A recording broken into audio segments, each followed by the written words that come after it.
So I may be developing a bit of a mouse mat problem, and thanks to Pixio I've now got another really cool one to choose from. This one's very special though because it's actually a green screen mouse mat. So now with a little bit of trickery I can turn my desk into just about anything I want it to be. Of course, green screens are really well understood across YouTube and Twitch. They just allow you to key out the background of an image really easily. Having one on your desk opens up a whole new array of creative possibilities. In my case, it's also been an accessory that's forced me to sit down and actually learn some Photoshop and green screen skills that I've been putting off for a long time. And so sitting down with my keyboard, for example, and figuring out how I can transport it into space from the comfort of my own home has been really fun. The material of the desk mat is this smooth polyester with a nice trim around the edges to stop it from tearing. The underside is a nice soft rubber that will also stop the mat from slipping on your desk. It's a really soft and supple material, so you can just roll it away if you only need to use it for specific shoots.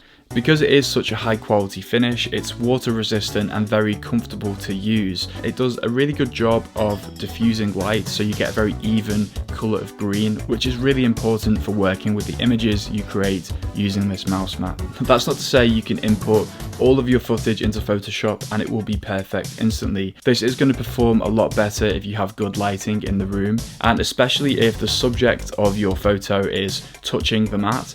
You will get a little bit of glare, especially on white surfaces. So if you do have a little stand that you can rest your subject on, just give it a little bit of distance from the desk mat, then that will improve your results. It's been really fun experimenting with different objects I've got around the room to add in a rotoscope effect with some nice text overlays behind the image, or using Photoshop's generative AI features to create different surfaces that I can work from, and even creating kind of a levitation effect with my analog pocket. This is something I can see being really useful to product photographers who want to make a couple of mock-ups before sending it over to a client ahead of a shoot.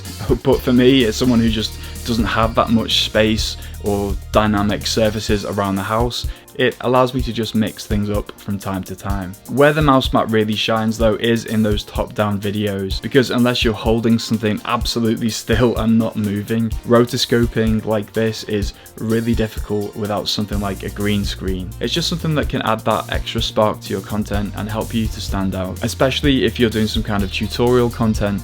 You want to be able to show people what you're clicking on a keyboard and mouse while having the software you're using up on the screen. So the Pixio green mouse mat comes in 3 different sizes. This is the XXL version. Why don't you check them out for yourself using the link in my description. And if you want to see what else is on my desk setup these days, check out this video here.